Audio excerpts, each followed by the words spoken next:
Hey everyone, thanks for joining us. The next episode of Red Valkyrie is about to start.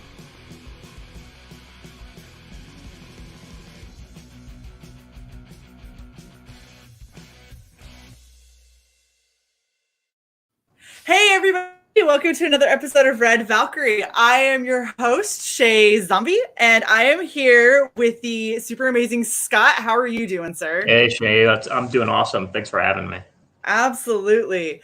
So to let everyone know, we may have a couple other members of Peregrine join in if they are able to. It's going to be awesome. If not, we're going to roll just with Scott, and we're going to talk about this absolutely gorgeous book. I am so excited for. I'm actually just going to kick it straight over to you, Scott, so you can start talking about it because it's gorgeous. Yeah, so we've been really lucky. It's really fallen together really well. It came out of a discussion that the four of us had after a stream last year. We talked about just the kind of deconstruction and what kind of the inside baseball about what's been going on with superhero comics. And so as we did that, we were talking about I think Xavier and Optimus Deadpool, they both had ideas on, what would reconstructing superheroes be like? And we just kind of had a conversation, and out of that conversation grew Peregrine and a lot of the kind of structure that you're going to see within this book, which is old school values, good storytelling, classic art, not being afraid of things like sexy women or powerful men or things like that. And, like between her dad and her mentor, she's surrounded by powerful men. And she's, just a woman making her way in the world. She's a reluctant hero. She doesn't come to this with the idea that she's there to save the world. She didn't want to be a hero. She has all the powers. I mean, think of it. This is a girl with, in today's day, she has the power of almost like, Superman kind of like powers, yet she doesn't want to be a hero. She just wants to do her own thing. She really, after, I don't want to get too much into the backstory, but after having a falling out with her dad and the death of her mother, she really wanted to distance herself from that world that she had kind of grown up in. And so, in a way, it's very much a tale of a father and a daughter growing apart, having distance. She has daddy issues in a way. But, like a lot of us, we just assume there's going to be time to fix those problems down the road. So we're not in a big hurry. And then at the beginning of the story, she's dealing with the loss of her father. Right there, that's the memorial ceremony for him. He died saving, the world again, except for this time it didn't work out for him. And this kind of, sets her on a different path because, she has to confront the things that she couldn't, that she never had time to confront. And that's what kind of leads her to coming back to the idea of following her father's footsteps and becoming a hero. That's actually really kind of sweet. It's like she's doing it to try and stay close to her dad almost. Well, I mean, I've got two daughters, so as much as, I'm a chauvinist as anybody, in this world, in the good way, I think, in that I think that, men and women have different roles in this life, and men and women are not the same. Right. But everything about her story, I think, is respecting, a woman's ability to kind of find her own path. She may be a kick-ass superhero, but she's going to do it her way. She's not going to do it the same way probably a man would do it. So she's going to kick ass on her own terms, and she's going to kick ass in a way that makes sense for the story and the plot. We're not going to put any kind of service into agendas. If it's not fun and if it's not cool, it's not in our book. And as you can see from these pages you're showing, we've hooked up with an amazing artist, Doug Franchen. He's just a great talent, underused and undervalued, I think, in this current day comics. And I hope we get to see a lot more work from Doug in the future, because he's just really knocked it out of the park with this one. I wholeheartedly agree. It's a really beautiful looking book. And I know that a lot of people, when they come on Red Valkyrie, and they kind of hear us talking about it, they're like, yeah, you say that every book is amazing and every book is, gorgeous and whatever. But it's because the books that I put on here are the books that I would actually buy, the books that I appreciate the story, I appreciate the art.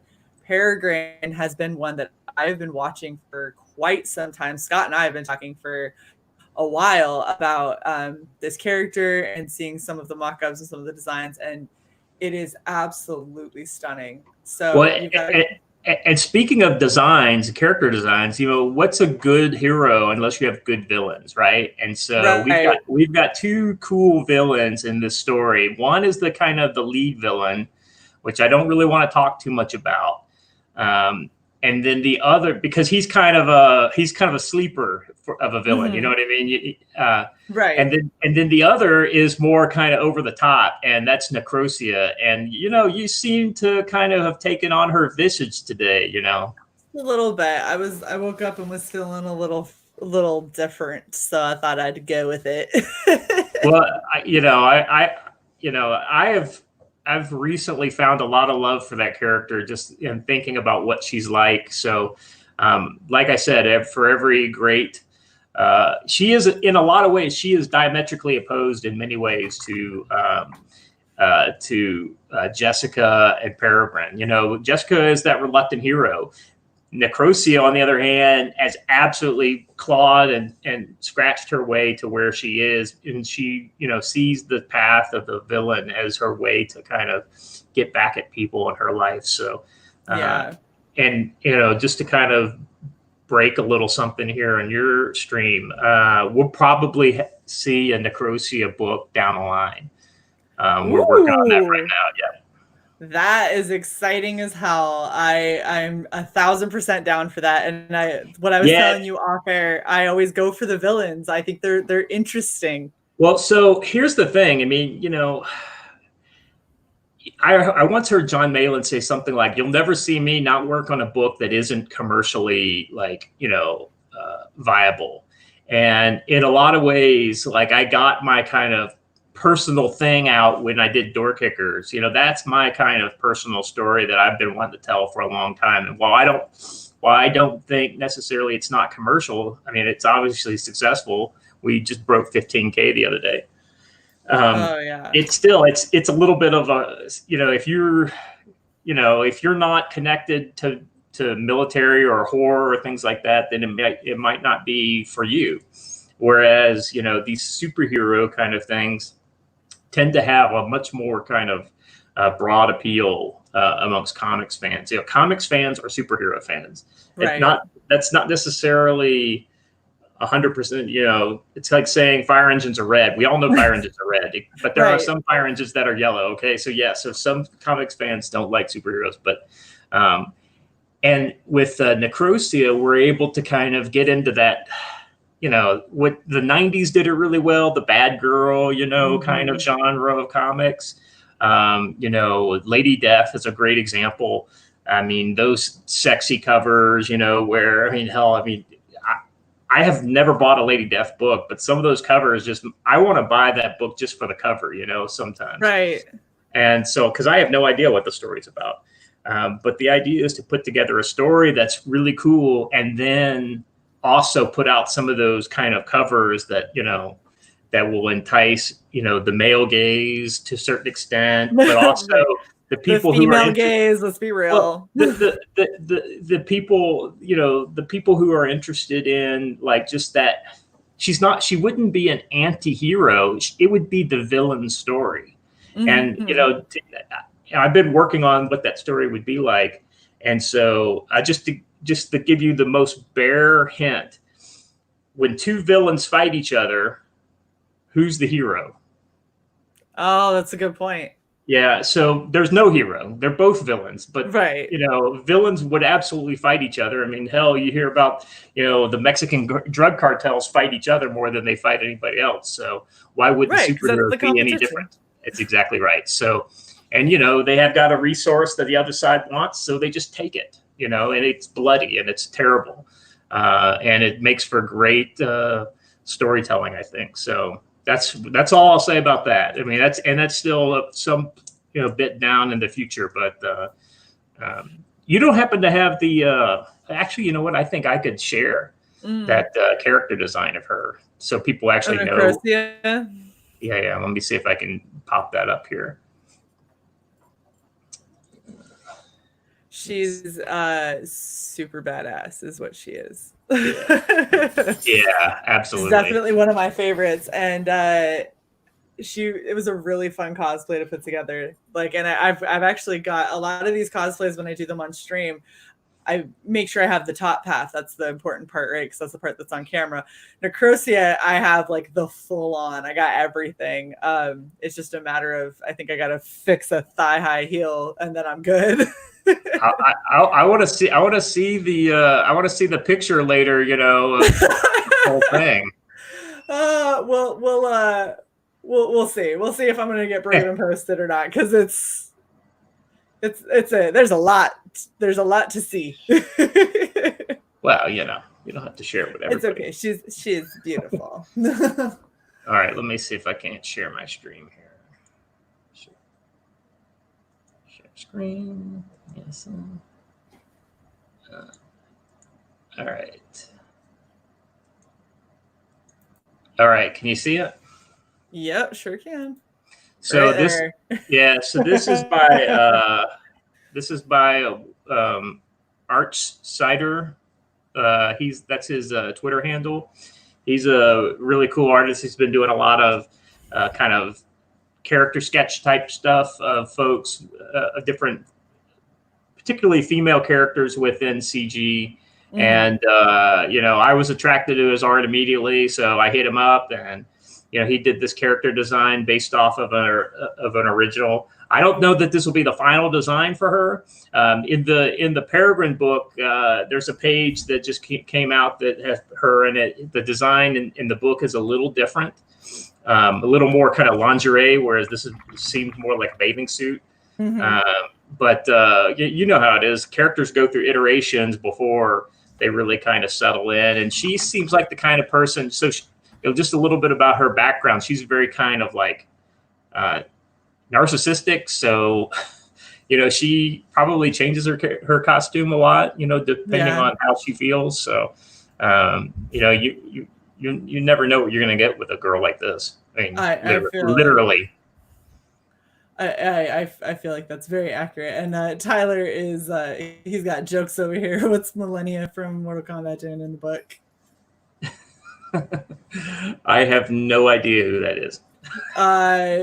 Similar kind of skimpiness in the costume, except her face is very different.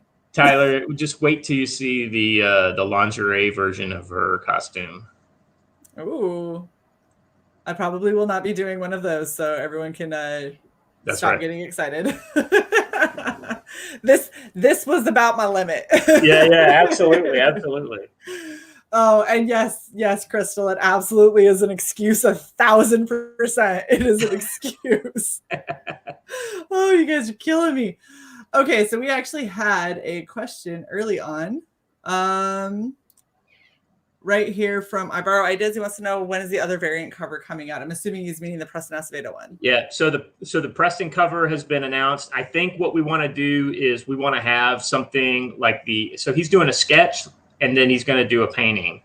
And so I think what we want to do is we want to have the actual sketch before we put it out there. It will come out before the end of this, the end of the campaign. It will probably be both an add-on and a separate tier. And then what we're going to do is we're going to create a secret tier, and we'll send that out to backers to where they can jump on and just do it as a $25 add-on with no shipping, so that essentially they're able to just, double add it to their previous order rather than having to get rid of the order and come back in. So that is awesome. So it's really exciting.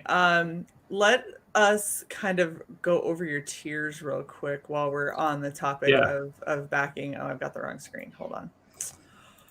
Oh, there we go. Okay. Life's hard, I know. It's, when you're a villain. Okay. So your feature tier, you have both covers with prints. So tell us a little bit about. So we've got the Doug Franchen cover. That's your cover A, and then cover B is a kind of a manga cover done by a guy named Funbang, somebody I know from both Instagram and Twitter. Good kid, manga inspired cover. I came up with that idea because my daughter loves manga. And I hope we get that as like a poster or print at some point, because I'd love for her to be able to put that on her wall. Because I already showed it to her and she thought that was really cool, and she hoped that the art in the book looked just like that. And I was like, oh no, it looks like. And then I showed her the art. She goes, oh well, that's okay, I guess. She's a manga girl. I suppose it'll be fine. Yeah, and so. That was one of and then I also came up with that while I was on the RGE stream when he was launching Blade Devil. So, it was just kind of a good idea, I think. Yeah, it all just kind of worked out. Yeah, absolutely. And then there's 2 prints that are coming with it. So that really beautiful Peregrine print, and then is Sim doing one? So it's Sim, and then the one you can see further down in the, we already checked out by Ian Waranto. He's my penciler from Door Kickers. So, I was already working with him. I know he doesn't have a whole lot of opportunity to draw pretty women in Door Kickers, though I do have a pretty woman in Door Kickers. She's always covered up in gear and stuff. Yeah, she's always in riot gear. Exactly right. So this is a good opportunity just for him to draw something a little different. He did a great job on that as well. Colors on that were Farah Nurmaliza, and the colors on the Doug cover are Doug did those covers, but the interior covers will be Farah Nurmaliza too. She's my colorist on Door Kickers, but she's also doing Battle Brick Road, Harem, Super Harem, and College of the Dead. So she's doing quite a bit these days. It's a very, very busy woman that more people probably need to know about. Well, a lot of her stuff hasn't hit yet. So yeah. Once people start seeing, like, especially Door Kickers, man, she has just completely blown me away with her talent in that book. And then she's doing so many different kinds of books. So you're going to see so many different aspects of her talent. And so, she's great. And she's a total pro. So it's been a pleasure working with her. Oh, that's awesome. All right. So your next one is cover A. Yep. So just the single book, $25, plus shipping.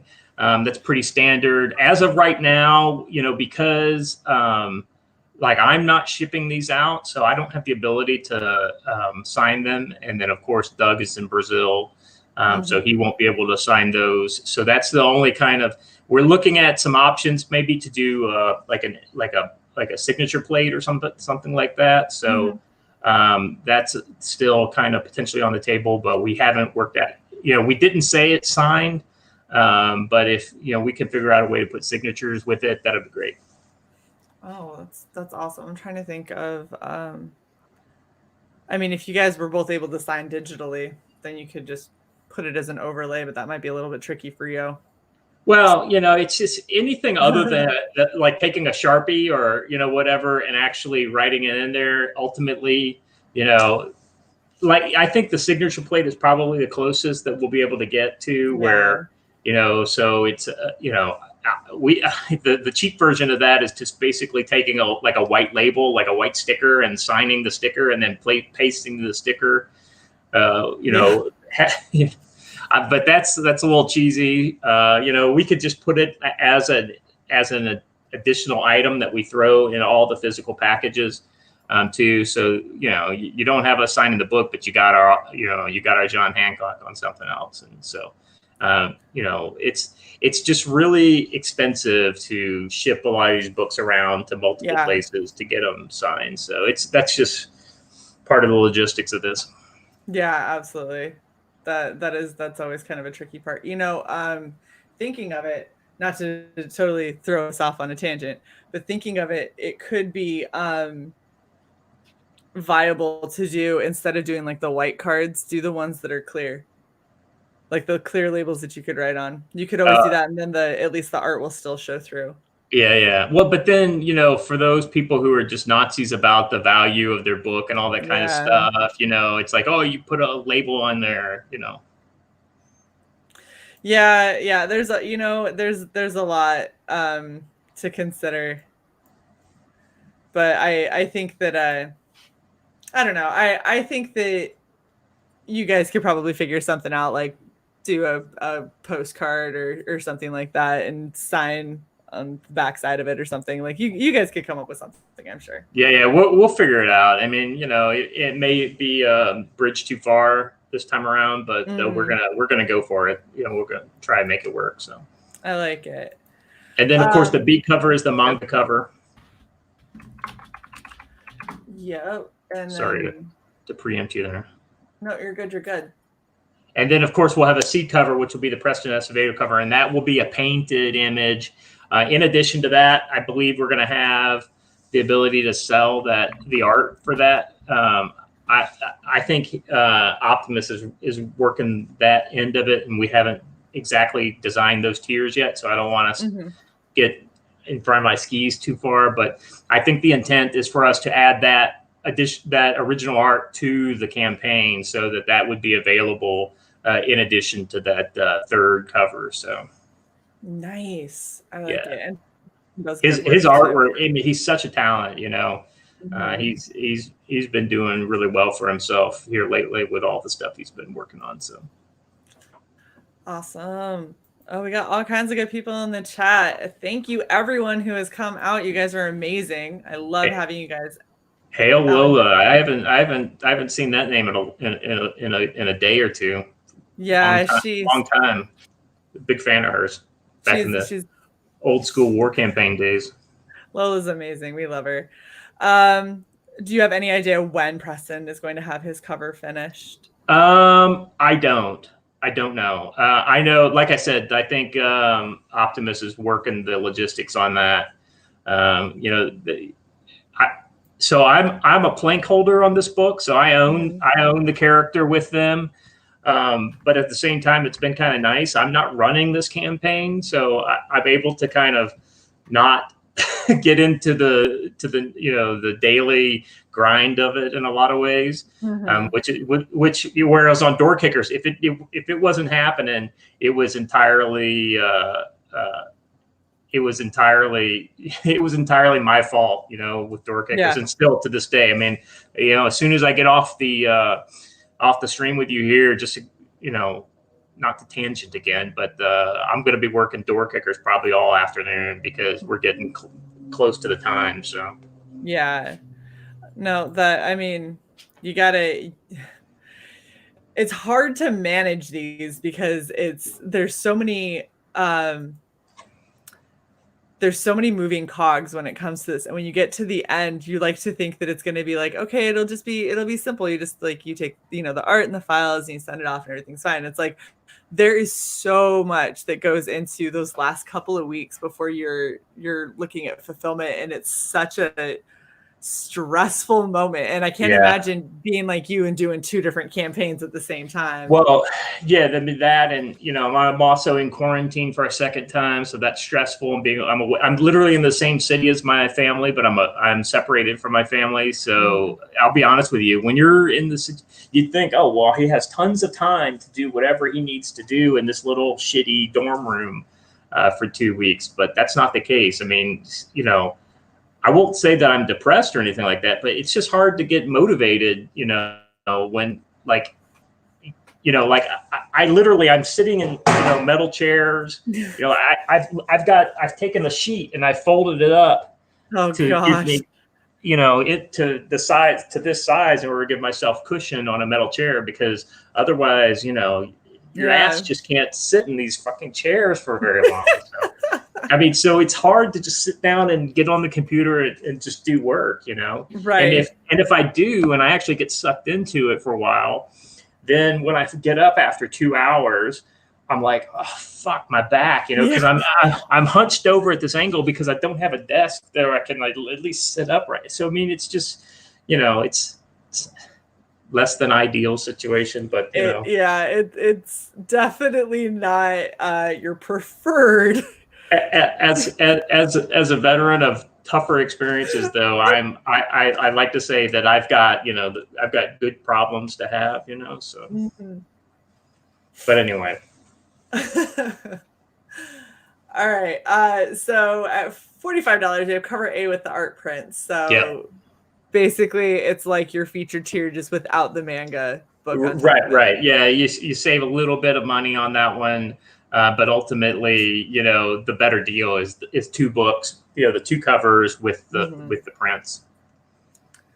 Absolutely. All right, and you can get both covers, but no art prints. But no prints, right? Yeah, if you don't want any of that. I know, but the cool thing is that everybody who orders this book, I mean, you're already getting some extras, and there's going to be some other stuff that probably you won't know about until you open the package. So, you know, like we've got the stretch goals. We've met all the stretch goals up to 20K. We've got some other ideas for stretch goals in the future. If we can get up to 30K by the end of this roller coaster ride of the next month or so, you know, so this is not over by a long sight. Yeah. Oh my goodness. Okay. Cover B art prints similar to the cover A art print. Yeah. Very comprehensive. Xavier, what are you doing? Explain this one. So both Piper and Xavier have done these sketch cards, and they are not you know, we don't think of these guys as like as, you know, comic artists, but they are both not without talent, you know, but their talent is just not as focused on, you know, like Piper has done a lot of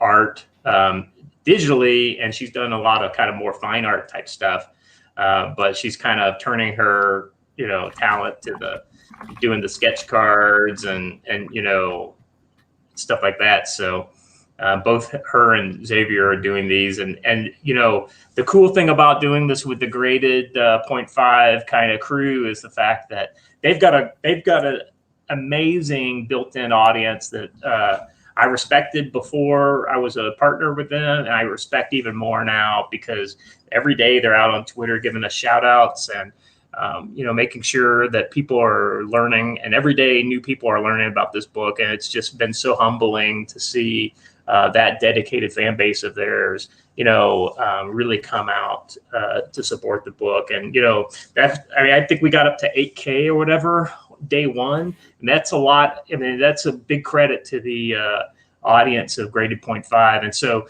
little things like this, where it's more of a focus on Xavier and Piper, you know, those are 2 big personalities on that show that also have art talent. So, you know, we kind of thought, well, why wouldn't we, you know, give their fans an opportunity to have something made by hand by those folks? So I think I think they're great being able to do that. Absolutely. I think that this is it's a fun and interesting kind of tier, and definitely a rarity. Like there's only 4 that are offered for Xavier's, and 2 are already claimed. So there's only 2 left. Yeah. If you're a fan of graded, that'll be a cool thing to have in the future. Absolutely. All right. And then also to speaking to that graded kind of fan base, you know, we've got this, you know, a limited number of books where they're essentially going to mail it around to all the different graded folks, and they're all going to sign it. And I think, while I'm not on the, I think the plan is for me to sign these as well. So, you know, but you know, you're paying for that shipping, you know, because you are. You know, but they'll all be the only books. The books on this tour right here are the only ones with actual signatures on them. if you get any other kind of signature, it won't be on a book. It'll be on probably something else that's just, put into the, like I said, we're going to try to put some extras into these Gemini mailers in addition to what we advertise. So, and we want to leave our fans happy. Right. And so there's only one of these left. So we're at 5 of 6. There's only one more. So if that's something that you really want to get, you better move quick. Well, and it's another rarity within Comicsgate is that most of the books that get signed in Comicsgate are just one signature books. I mean, this is going to be like potentially 5 signatures. So nice.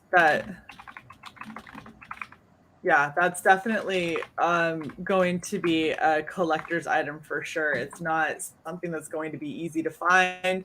I highly doubt with there only being 6 of them, you're going to be able to eBay any of them. I bet most of those people that bought it are pretty good fans of graded 0.5 and are not going to let those go. So if you want to get in on it, you got 1 slot left. You better hurry. And then a retail pack. So you've got 2 of those claims so far. But it's 6 copies of the cover A plus both art prints. Right. So just the idea is to lower the price point per book so that if a retailers, so we've seen on EVS's channel, retailers say, hey, we'd love to sell some of these Comicsgate books, but we have to have terms in order to be able to make, our nut on them. Mm-hmm. And, hey, I get that. So, this is just an opportunity to kind of lower the, through kind of a bulk. So. Absolutely. That's awesome. And of course, Piper's 8 sketch cards are already gone. Yep. And then the drawn in tiers. Yeah. So we've got 3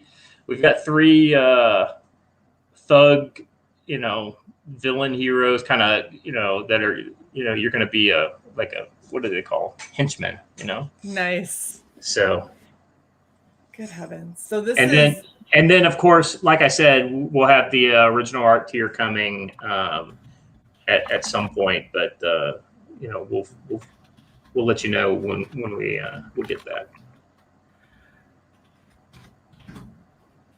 That definitely sounds awesome. And if you've never seen Preston's work when he paints on canvas, it is very, very well done. He's definitely I definitely feel like that is kind of his medium, like where he is most at home. So in the chat, David Feed says, hey Scott, were you inspired by the comic Invincible? I'm aware of Invincible. I've never read it, so I can't say that I was necessarily inspired by it. Interesting. And that's that's something that I've noticed a lot of people have been getting asked lately is like, were you inspired by, and then various other IPs that are out there. And it's so interesting to me how many people can come up with not the same idea, because they're never the same idea, but always having like slight bits that relate to one thing or another. And I think it really just comes down to, it's the human condition. People are writing. Remind me who wrote Invincible? That was oh shit.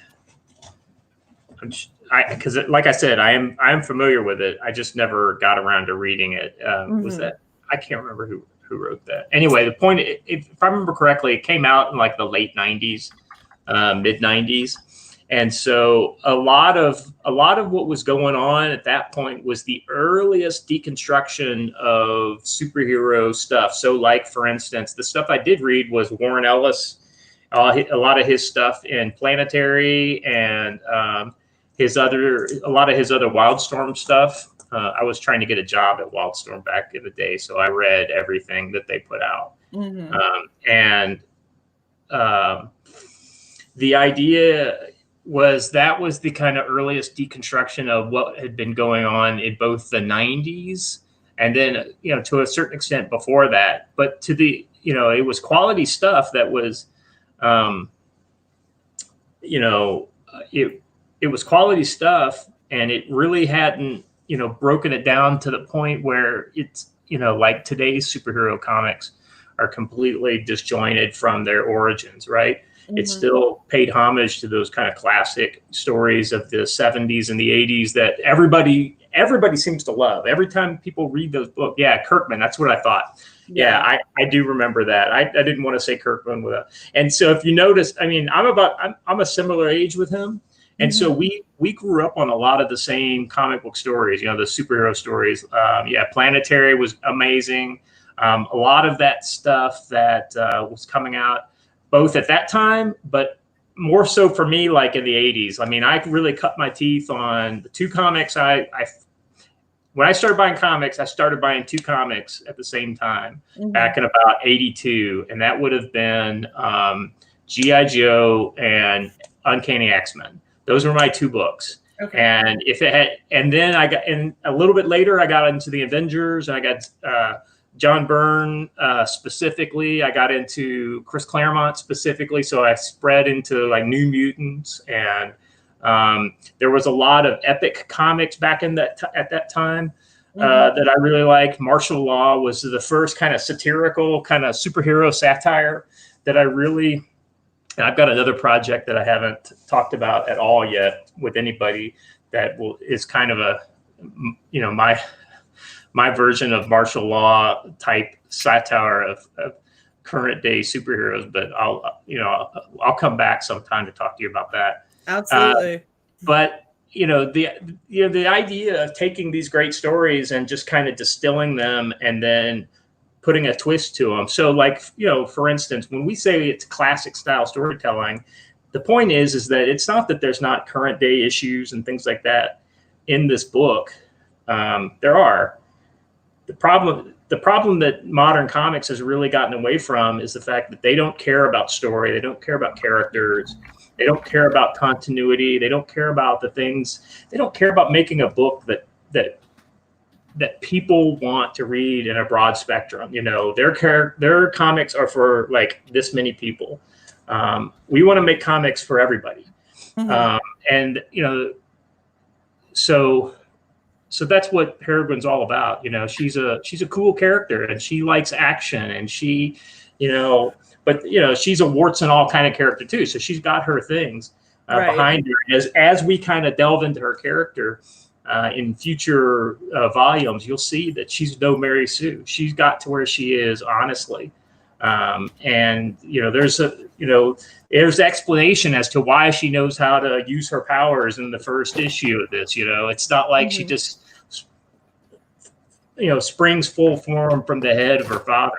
Like Athena. So Lola had another question. She said, tell Scott I send love and ask if there will be more Peregrine. Absolutely. So, I teased a little bit about the Necrosia book. The Necrosia book will open with her being defeated at the hands of Peregrine. So that will be probably the next appearance of Peregrine. And then we're going to look at, hopefully every maybe 9 months, doing some sort of a Peregrine book. I hope. It depends on. I'd love to. Doug is absolutely at the heart of our success with the amazing art that he's been doing. So it depends on Doug's schedule. So we're going to work that out and make sure that the key thing we want to make sure that we can keep is the quality. I've got a full-time job, despite the fact that I'm in quarantine right now. The fact that they can keep me in quarantine tells you that I have a job. Right. But, this summer I'm going to be moving to South Korea as part of the, defense of the Korean Peninsula. So we'll see how that goes. I should have plenty of time to work over there as well. Hopefully I'll have a desk, unlike my current place. Unlike what you're currently doing. Yeah, and then there's an idea for an Inglewood crossover with Peregrine at a later date as well. So, while I may not be writing that one, if that happens, I'm definitely going to have a hand in it, and hopefully I'll help Micah put that together, and we'll make sure that both of those characters are honest to their origins, and so that's awesome. More Peregrine inbound. I like it. I like it. Okay, so Lasmat wants to know, what more can you share about the upcoming Peregrine Inglewood crossover? So I guess we kind of got into that a little bit, but yeah. So that's the idea. You know, we haven't sat down and talked story yet, but I can tell you that in a lot of ways, you know, Peregrine is more Marvel than DC when you think about her DNA, like of a character. She's strong. I mean, we've equated like her father as the Superman of her world, and her kind of like a Supergirl, Power Girl kind of strong character. But ultimately, if you put her side by side with, you know, a Superman or a Power Girl or something, she probably is not as strong as them. She's more that kind of strong, the Marvel Universe version of strong, you know, meaning like she's invulnerable. I really kind of put her on par with like Rogue. Remember, Rogue is invincible and she's also really strong. That's really how I kind of see her. But nobody sees Rogue as being as strong as Supergirl or Superman or something like that. So, you know, for her world, she's plenty strong, and she's probably the strongest hero in her world as soon as she came back out. But ultimately, you know, there's a lot of different ways to skin the cat, and you know, strength and invulnerability aren't everything, especially when your loved ones aren't invulnerable and don't have that strength. Right. Well, and I think it's something that gives her kind of more of a human quality, because you can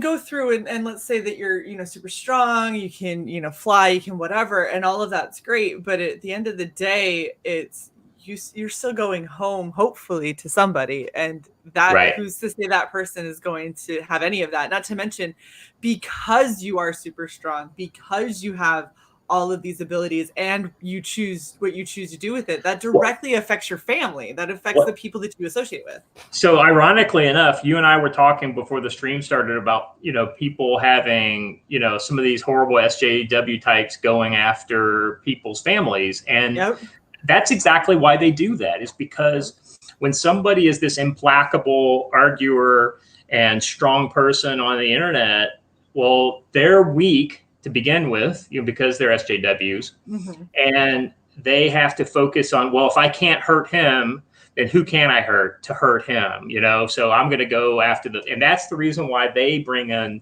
you know, families. So even though we kind of say, oh, well, it's not cool bringing in families.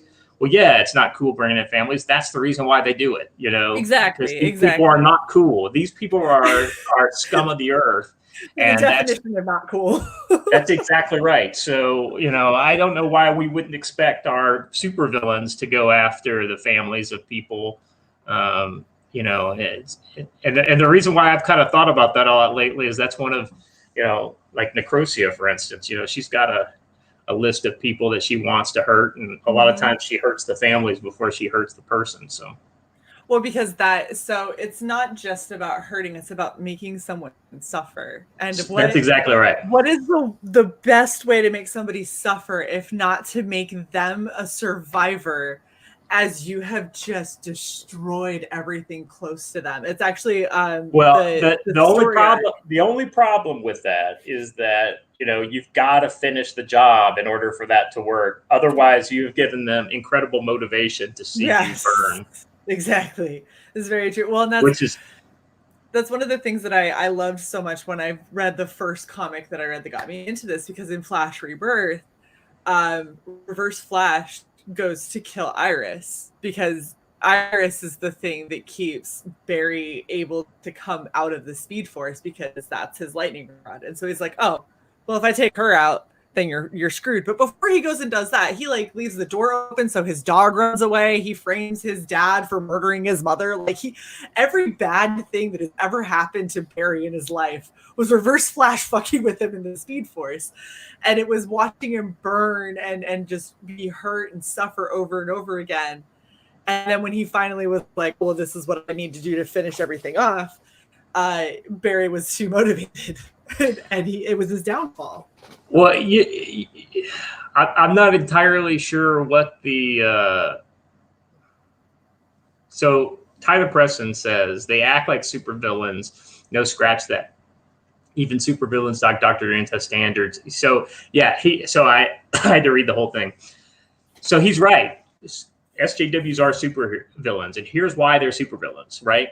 When we were kids, well, yeah, I mean, you and I are not too far apart in age. I hate to say, even not to say that you're old or anything, but that's okay. Everybody knows how old I am.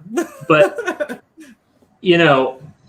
growing up in the '80s and to a lesser extent the '90s, how much of a global reach did you and I have?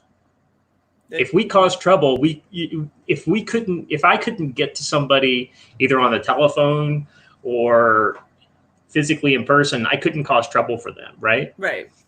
So, like the fact that Renfamous is a great example. She is a supervillain. She has global reach. She has the ability to essentially affect anybody that she wants to via social media. That is a superpower. Now, the funny thing is everybody has that power. So is it that super? Well, no, but it's how you weaponize, these amazing abilities that technology has given us.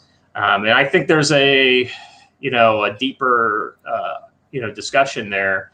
And I think, my job as a communication professional for the military has really opened my eyes to how you can weaponize information. I mean, just look at, Russia and these countries. I mean, it's no different. They do exactly the same things to weaponize information, but just on a smaller scale and for personal, reasons, not, when Russia does it, at least that's a generally rational actor working in their own best interest, right? When Renfamous does it, she's so scatterbrained about it that she is working against her ultimate own interest, right? Because the idea is that people like her are blunt tools that go out and just to hurt people's feelings. Right. The ones that are really scary are the ones that they talk more like EVS. Now, I'm not saying EVS isn't, but he's getting people with honey. He's not getting people with with vinegar. Right. There's nobody on the SJW side that's trying to lure people with honey, because they don't understand that. That's a broken part of their ideology. So I didn't want to get into that too much, but it's an interesting, if you want to read an interesting book about the weaponization, go back to the beginning, Edward Bernay's Propaganda. You can download it for free as a PDF. It's an amazing book, and it shows you the evil that can be turned toward, information can be turned towards evil. Absolutely. Well, and just like Tyler just said there, it's like being back in high school with a clique of mean girls that are just with a global reach. Yes, but that's the problem. Is it's like if the entire world were one high school, right? Well, that's what these guys do. Right. Well, haven't you? I mean, how many times have you just seen some random tweet in your feed? I mean, you'll like it for the most part, but rarely ever do you comment on it. But from time to time, you feel like, oh, I just want to comment on this, and the person who tweeted it's going to see it because there's only 3 other comments on it or whatever. So you make a comment, and then they come back and like, who are you and why are you why am I seeing you in my? And it's like I can't help but laugh when somebody responds like that. It's only happened a couple of times to me, but they just don't understand that when you put a post out on Twitter, that's like you going to the middle of a giant stadium with everybody in the world in it and saying your opinion and expecting. And most times people won't reply, not because they can't hear it, but because they just don't care. Right. Well, and so what I think is actually kind of funny about it. My dog's over here destroying stuff. What I think has been kind of funny about a lot of that stuff is that granted, this is because I'm also military, so you and I have a little bit of a sheltered view of what society is actually like, because we're used to, like, the military is a cross section of society, but it's also its own culture that is like, so it doesn't matter where you came from, you're expected to behave in a specific manner.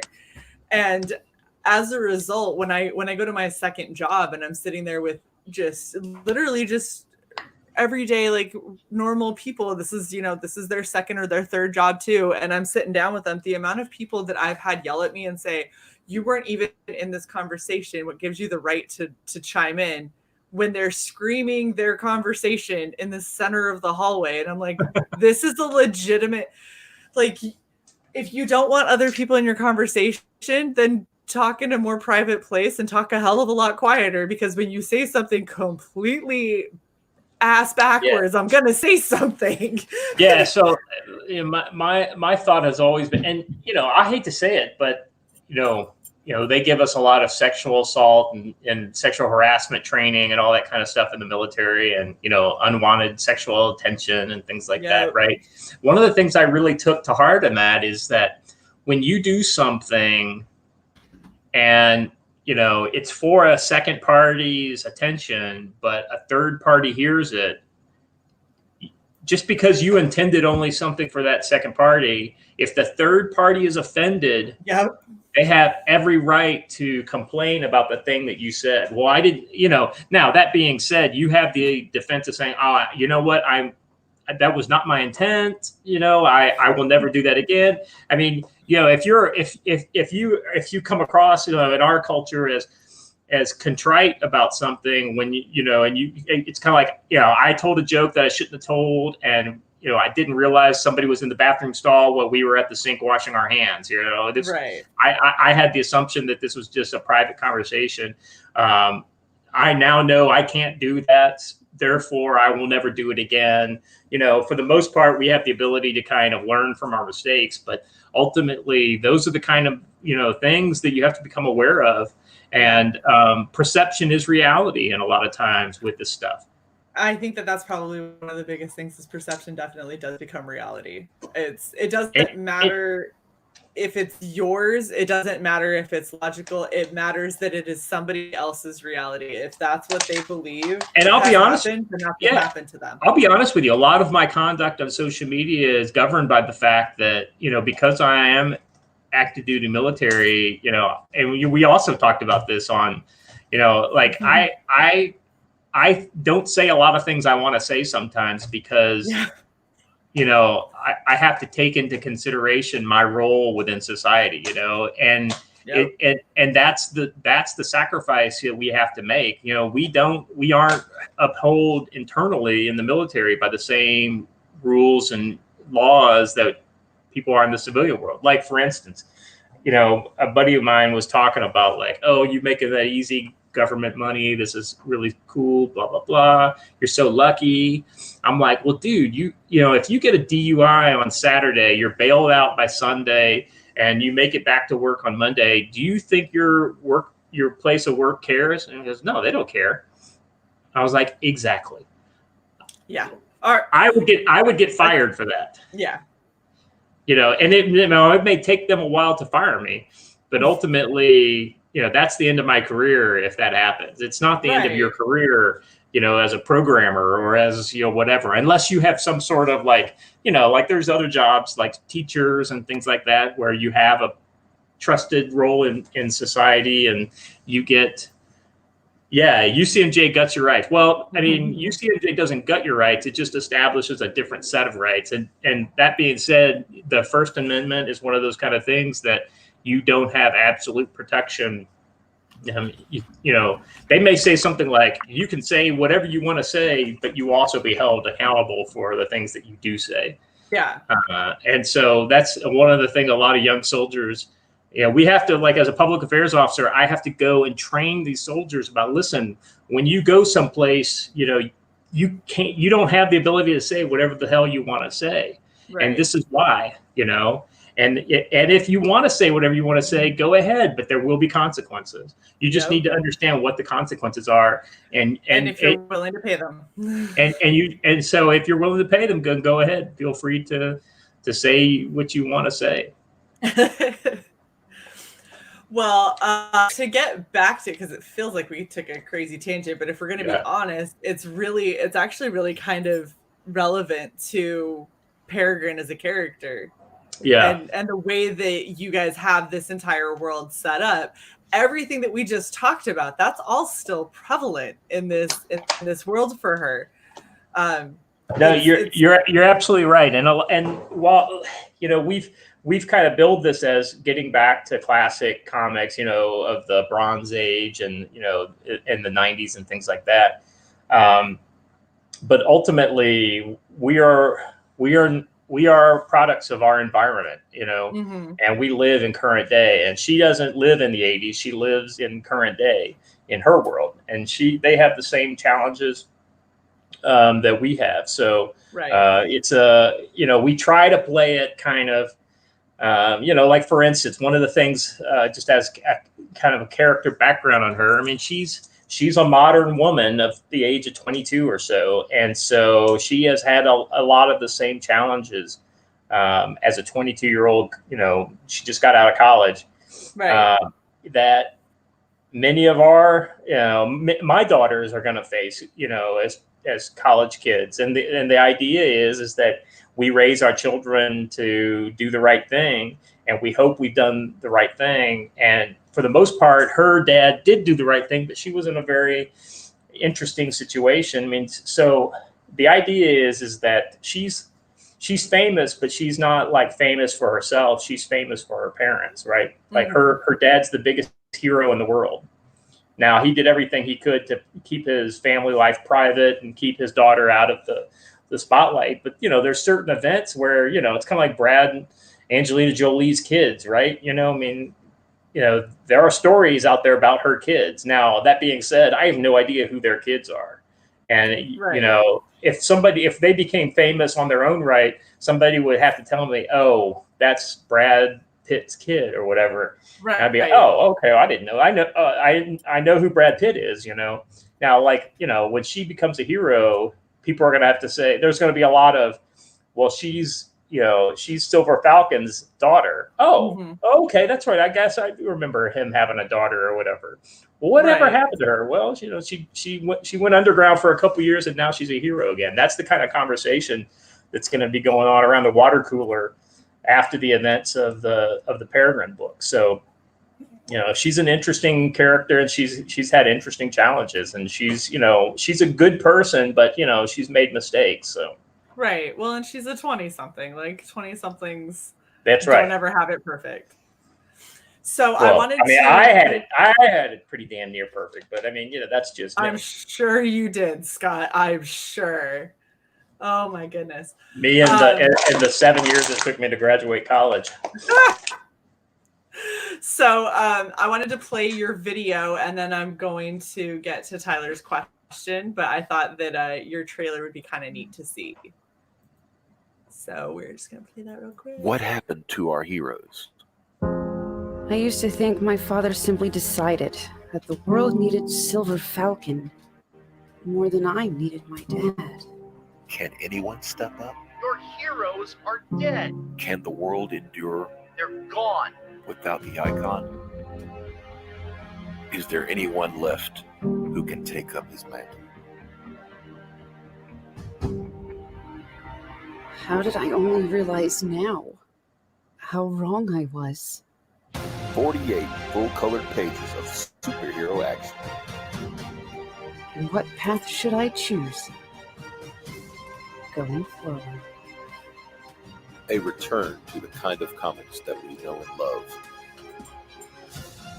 I'm ready. Featuring illustrations by Douglas Franchi, who has worked on X-Men Blue and Halo Escalation. Interior colors by Farah Nurmaliza of Door Kickers, Super Harem, and College of the Dead 2. Now available on Indiegogo. Oh, I love it. Love it. It's so good. Oh, that was perfect. Okay. Love seeing the color art too. We'll be getting a lot more color art here in the near future. Farah's finishing up Door Kickers, and once she finishes up Door Kickers, Peregrine's getting her full attention, and we got lots of pages to color. Oh, it's exciting. All right. Tyler Preston wanted to know, what are your opinions on the Fantastic Four? I don't have high hopes for how Marvel are treating their first Marvel family. Yeah, that's a kind of two-part loaded question, right? Are we talking MCU Fantastic Four that potentially are coming, or are we talking, how they're treating them in the comics? Now, I'll be honest with you, I'm not up on Marvel comics and how they're treating them. I just assume they treat them like shit, and Yeah. And it's like, as much as I love Fantastic Four, the Fantastic Four I love is the stuff John Byrne's run, during the 80s. Some of the other stuff that happened during that time and a little bit before him, I liked a lot. I love the dynamic, Ben, Sue, Reed, and Johnny, right? Mm-hmm. And I just, them. And the whole everything they did seemed to always come back to Doom as well. He's like the fifth member of the band almost, right. in a lot of ways. And so it doesn't matter what Marvel does to Fantastic Four now, if that makes sense, because I've got the Fantastic Four that I want, that I love already, right? Well, somebody says, "Oh, well, what about new adventures of that Fantastic Four?" Well, someday Marvel will one of these things will happen. Marvel will completely go out of business, and Disney will take that IP and they'll sell it off to somebody who has to make money in order to. As a licensee, you pay money to Disney, like $100,000, right, to Disney. And then in order to make your money back, you have to make a quality story. And if they're smart, what they'll do is they'll go back to those books. And then at that point, new Fantastic Four books will start to be made. Or Marvel will make this decision. They'll say, "Oh, we've been so misguided with this whole SJW thing. Let's get back to basics. Let's build comics the way they used to be. Let's have a meritocracy for the writers and the artists and things like that." Mm-hmm.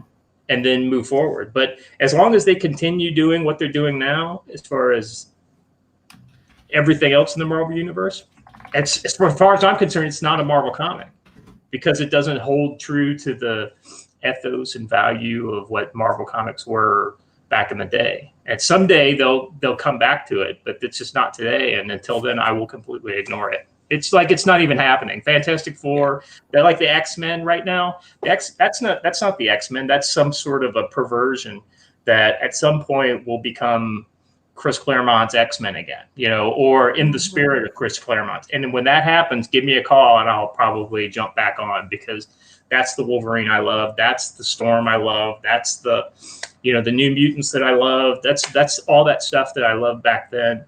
When it gets back to that, then I'll read again. But until then, it's like it's not even happening. Yeah, and I'm kind of the same way with. I mean, I've never really been a Marvel person. I felt like all of their characters were. They didn't feel relatable to me at all. And what I mean by that is like they all just felt like they were super OP all the time. And then the ones that I ended up being more drawn to were DC, because DC they feel more complex. They feel like they've got a larger range of emotion, and that's something that I'm more into. I like the emotion behind characters, and I like the motivation behind them. So I've never really super been into Marvel, but I will say right now, Marvel and DC, I have zero interest in reading on any front. I mean, I literally, between the Comicsgate comics that I back, and things like that, even if I wanted to buy Marvel right now, I wouldn't do it, because I just don't have the money. And between a Marvel book of high quality and a Comicsgate book by somebody that I know, and that I trust their ability, I mean, it's not even a question. I would never choose, even if Chris Claremont and John Romita Jr. Came back to do a new run, like a recapitalization of the old X-Men, I probably wouldn't pick it up, at least not immediately. Yeah. Because I'd want it's like they say in Missouri, show me, right? So I want to see some proof first. And the second thing is I got dollars. I have a limited set of dollars I can spend every month on my, comic entertainment. I'm going to give it to somebody I know and that I trust, and I like and I want to reward their creativity. I'd rather spend $200 on the executive box for EVS, EVS's Frog book than I would $2 on an SJW, comic. Absolutely. Well, and I feel like I don't like being preached at, like, just over and over and over again. It irks me really down to my core. And the fact that I know that even if the writing isn't necessarily great and somebody is still developing it, or even if the art is almost there but not quite and they're still working on it, I'm going to have a much more enjoyable experience with those projects than I'm going to have with anything I can get mainstream right now. And that I would much rather put my money there and use my consumer my consumer power and give money to people that I think are going to come up and give me a better story. Maybe even if not today, maybe 2, 3 years, 5 years down the line, I'm going to have better comics because I've chosen to help support these guys. Yeah, no, absolutely. So Death Moho in the chat says, yeah, give me those X-Men. I'm curious, at what point did people drop out of the X-Men? So my kind of background on the X-Men was, my first issue was, the first issue I bought with my own money was 184. And then I immediately, I think that was 83. Yeah. So I was about 10 years old, I guess, when I bought that. Mm-hmm. And then back issue wise, I went immediately and was able to get the last 20 issues or so within the next year. So about the 160s to just shy of 300. That was my X-Men run that I read every issue multiple times. Mm-hmm. I was tracing the covers and things like that. I mean, so if you were to look at my X-Men collection, they are so fucking worn out. Now they're in good condition for what they were, mm-hmm. a kid's comics. But that being said, there are subscription things cut out of them, and because mm-hmm. I became a subscriber, and I subscribed to the X-Men because you could get them cheaper, and right. I'd just be curious though to know where people's run on the X-Men ended. That's always one of my kind of questions, because like I said, for me it was a combination of age and just interest is probably why I dipped out of the X-Men, not necessarily because the quality wasn't there, just I went from being a 10-year-old loving the X-Men to, in my college years when I couldn't be fucking bothered by comics, because there were way more important things to turn my attention to. Mm-hmm. So Death Metal Hero says that his favorite era is the late 80s into the early 90s. He held on until the Messiah Complex and then dipped out for years. Yeah, I think the big thing that was going on when I dipped out was Extinction Agenda, maybe. I think, or maybe Age of Apocalypse. I don't know. I think Age of Apocalypse came later. Well, then you have Tyler who says that people stopped reading X-Men when the original X-Men time traveled to the present, and Jean Grey using her psychic powers to make Bobby Drake gay. I think that's probably when a lot of people. Well, by the time EVS and people like that were doing, X-Men, here's the funniest thing I always say about the Comicsgate. I had no idea who EVS was until I got into Comicsgate. I never read Green Lantern. I never read Flash. I never read his stuff on the X-Men. I never read any of his shit because he came in. He blew up in the comics industry before, after I left. And I had no idea about Cyber Frog because I couldn't be bothered with independence because I was a poor college kid, and mm-hmm. I could only steal so many comics from my local comic store, and Cyber Frog wasn't one of them. Well, yeah, you have Death Metal Hero said that he dipped way before then. Hatch said he dipped because they basically murdered the X-Men. He said they made Wolverine gay for Cyclops, ruined Psylocke, turned her into a flat-chested knight. And this is exactly what I love indie comics for, is because this is what mainstream said. This is what you want. You're just too dumb to know. So let us tell you this is what you want. And then Indie Comics said that isn't at all what we want. So we're going to go do our own thing since you can't get it right. Okay, so the thing that I lost interest at was Executioner's Song. That was the what was going on when I basically stopped buying the X-Men. Yeah. Oh my goodness. Well, this has been absolutely just really enjoyable overall. Like we talked about Peregrine, but we're also, because of the setting that you have for Peregrine and kind of what she's all about, it leads to a lot of these real world issues that most of us have been dealing with for a really long time.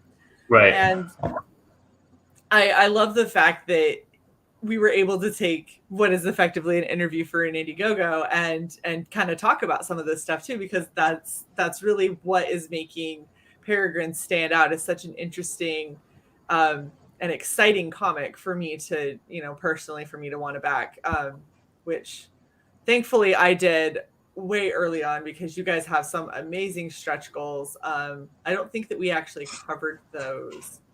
So let me bring that up real quick again so we can talk about it. So you guys crushed through 13,000. That means that people are getting the 2 crossover posters. So right. You've got which ones? Let's see.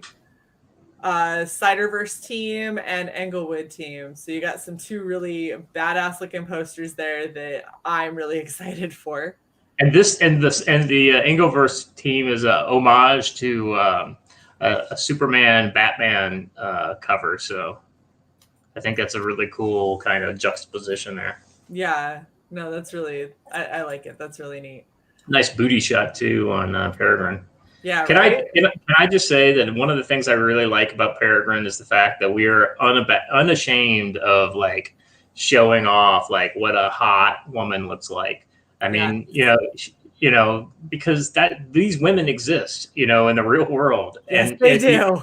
If you look at Peregrine, she isn't an impossibly small-waisted girl. I mean, she's a realistically waisted girl. Yep.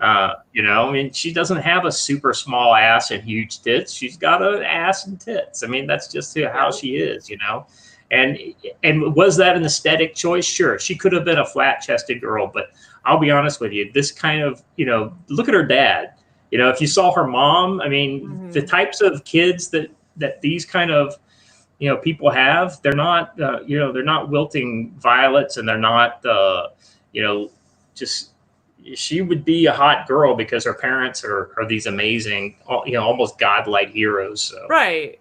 Well, and I still can't get over all of this. How dare you be, showing like beauty and the female form when it's literally something that has been happening in society since anyone nobody would complain about it. If you're looking at these 2 figures here, yeah, they may complain about her, but nobody would complain about him. Like, skin tight, muscled men, I mean, that's a real good crotch shot if you're going to be honest.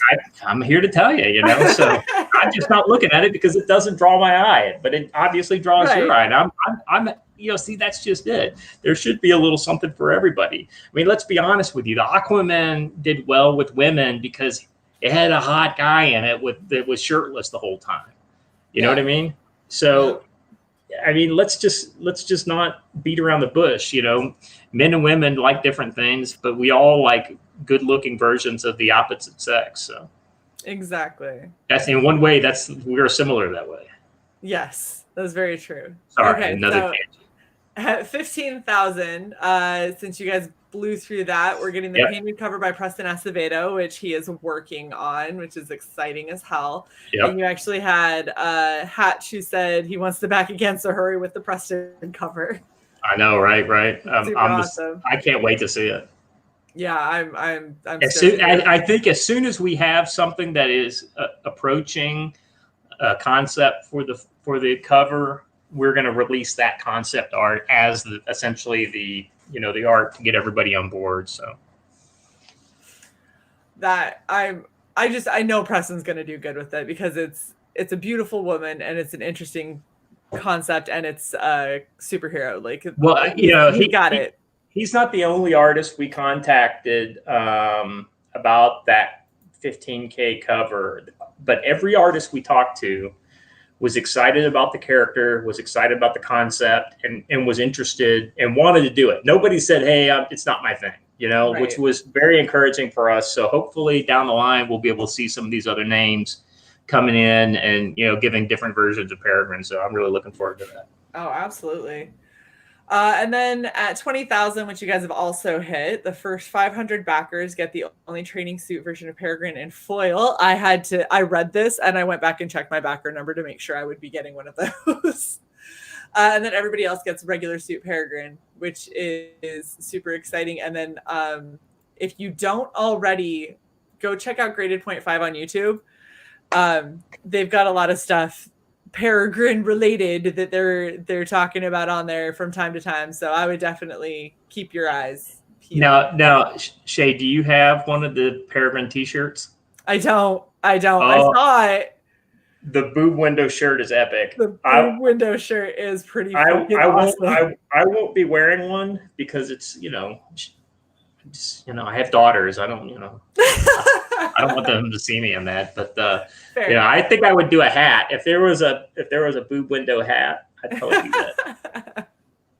Yeah, I've definitely eyed that shirt more than once, and I might end up having to just have one because I'm now collecting Comicsgate shirts. So obviously, Peregrine boob window, that should definitely be on that list for sure. And then 34,000, which you guys aren't quite at yet. Let me just say, let's see some movement, and you may see some other stretch goals between 20K and 34 pop up. If we can start seeing some movement towards 20, we're nearing 21. If we can start getting towards 22, what we'll do is we'll throw something in for 25. We got a couple ideas.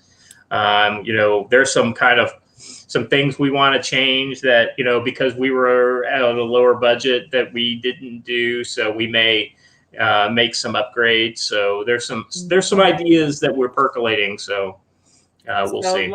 Let's do everything we can to make sure that Peregrine really. Well, once that Preston cover comes in, I expect we'll see a boost in sales. So, yeah. I'm sure that you guys are going to have a pretty big boost. I feel like the big reason people are holding off is because everybody's waiting for that Preston cover.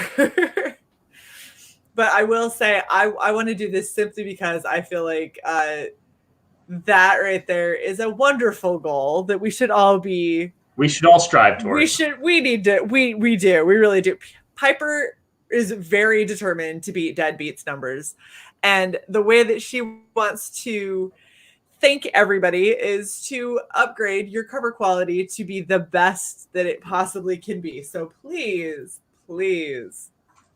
help us get to 34,000 with this. So we're committed. I mean, no matter what level we get to, you're going to get a quality product. And, we've, I've got some samples, some physical samples of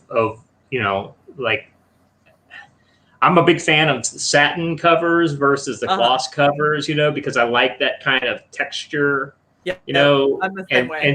And so, but it costs a little bit. So, we may do some spot UV though at 34 and so just, that cover, just look at our Peregrine cover A with, spot UV on it. So there's some ideas out there. We could, we probably also would maybe put some spot UV on the manga cover as well. So, we've got ideas out there, but ultimately, we need the backers to show us, they're interested in the book, not just the gimmicks. So that's how we're gonna get that stuff to you. So absolutely. Well, this is a phenomenal project. It is absolutely beautiful.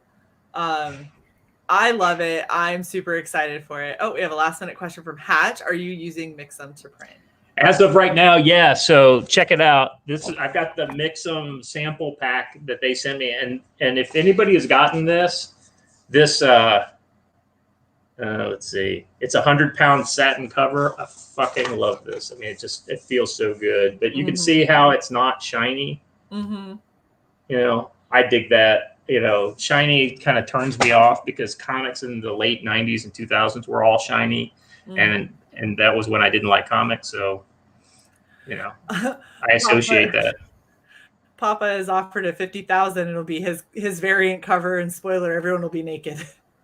Hey, so if that's what you're into, we're going to be taking a lot of cues from Brian Pulido's Lady Death campaigns for the Necrosia. So the idea is, if you remember how sexy Necrosia is, she's a fucking psychopath. She doesn't care what people see. So probably you're going to see, some stretch goals to get to like a naughty cover or something like that.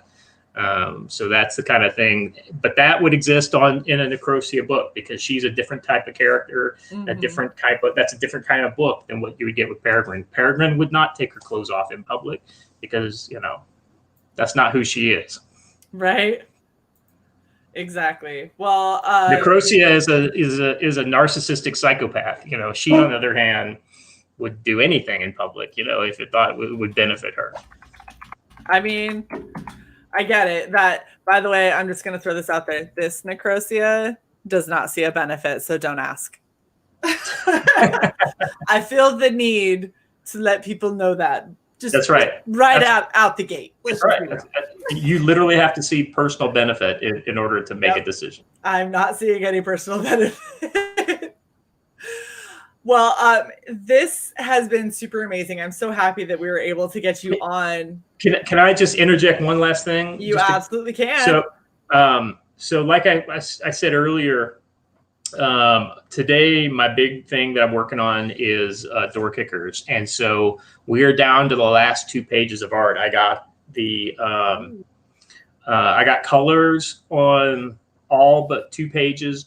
And as soon as she gets the final art for those 2 pages, she's going to knock those out within 24 hours and get those to me. I'm paying her extra to do them fast. Nice. And so she's got some help on that. But the quality is still there. So that's the key thing. And then as soon as I get the last 2 pages, the rest of the book is going to Eric Weathers. In the meantime, there are a couple corrections we're going to make on the book. In the kind of first half, and the corrections are going to be made in both the art and then also all that. If anybody got the preview, the first 24-page preview, there are all kinds of like little things in the dialogue that I needed to fix. So we're going to fix all that stuff. I've got an actual editor, like a pro editor, that's a friend of mine. Who hasn't been available until now. He's helping me out with the last bit so that I don't have to kind of do a public crowdsourcing like I did with the preview. So I said in the February update that I'll probably be shipping in late April. Well, that didn't happen. And now I'm into May, and it looks like we are going to be printing and shipping late May, early June. And then that way I'll fulfill door kickers before I have to move to South Korea. So fantastic. That is very good to hear. Yeah, it's we had some challenges on the art, so just to kind of give you a little insight on that. Ian lives in Indonesia, and he has had an interesting experience with COVID-19 and a lot of the kind of third order effects. And he also had to redo 4 pages because there was a flood a couple months back in where he lives, and he literally lost the physical pages for 4 pages of door kicker. So he had to redo those pages, and he still has to redo 1 more page. Oh. So yeah, it's been a challenge, and it's, some of it's been on my part and a lot of it's been on his part, and that's okay because life happens. I don't blame him because he's been game the whole way, and I appreciate the hard work he's done on it. And hopefully, we'll see more good work from Ian down the road. I know Door Kickers is still available; it's still in demand. I'm going to overprint that, and I'm probably going to leave it in demand. There will be a period during the middle of the summer where I won't be able to fulfill, but as soon as I get to Korea, I'm probably going to have another 200 copies that I'm going to take with me, and I'll just fulfill them through the APO mail from Korea and then once I fulfill all those door kickers, I'll close door kickers out. That sounds epic, especially because I have to go back and check. I don't remember if I backed or not. I mean, you know, I'll have to see. Yeah, we've got almost 20 people watching this, so you know, anybody in the chat, you know, if you haven't backed Door Kickers, give it a look. It's a really cool book. The more I see of it, the more I love.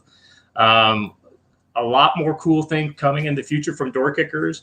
And once we sell out of the books that we're printing for this, those will be gone. And because I don't have the ability to have a lot of overstock, like a lot of people can like double their print and then sell the first book in the second campaign, you know, when they do the next book.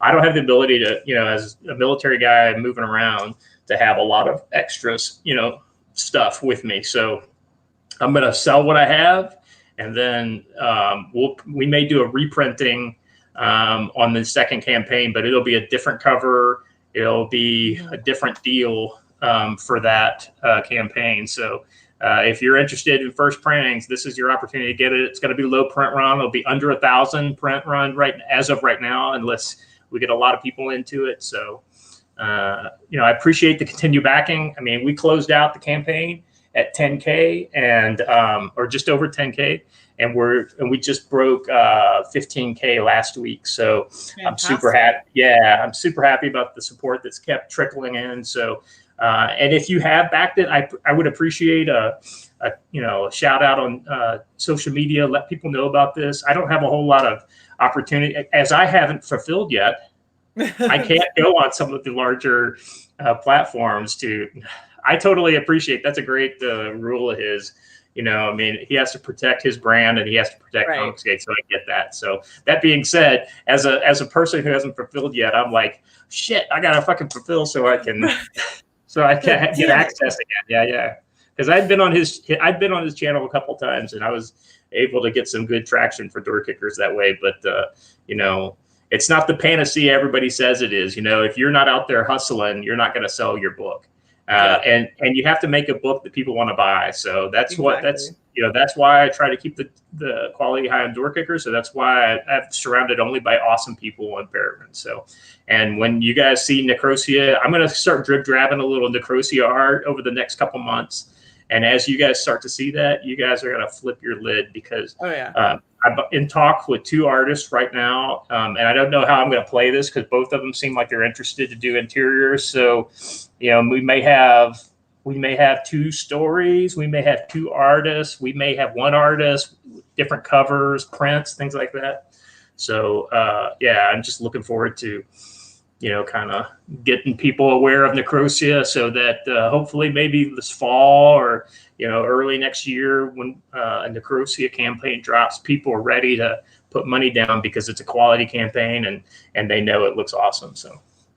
Absolutely. Well, this has absolutely been a blast. And I love Peregrine. I love your character designs.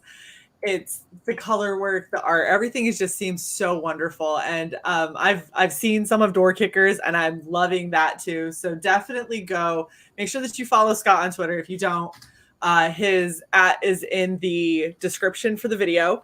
Make sure that you're following him, because he's obviously involved in a lot of great stuff. I just dropped the link to Peregrine again. So if you have not gone and backed, it is in the chat. It is also as well in the video description, so you have no excuse to not going back. And also feel free to follow me on Instagram. I actually am a lot more liberal with the art that I drop on Instagram, because Comicsgate for some reason doesn't do Instagram. So it doesn't, you know, I drop spoilers sometimes over there, so you get to see a little stuff before you'd ever see it on Twitter or on YouTube. So I'll update with your Instagram in the video description as well, and so people can find you easily. But thank you so much, Scott, for coming on. I'm so glad that we were finally able to get you. Yeah, absolutely. You know, this is a long time coming. We've been talking about this for a while, so I'm glad it's finally happened. It's definitely not going to be the last time. No, you've got a ton of stuff that you're going to have to just keep coming back for, because, I mean, obviously.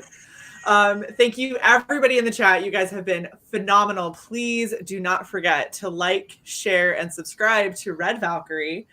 And I can't wait. We will catch you guys next time. We have so many great projects that we're highlighting, like Peregrine. So be sure to hit that subscribe button and get that little bell and get you some watch hours on this awesome, some of these awesome shows we have lined up. So thank you guys so much. We will catch you next time. Bye. Take care.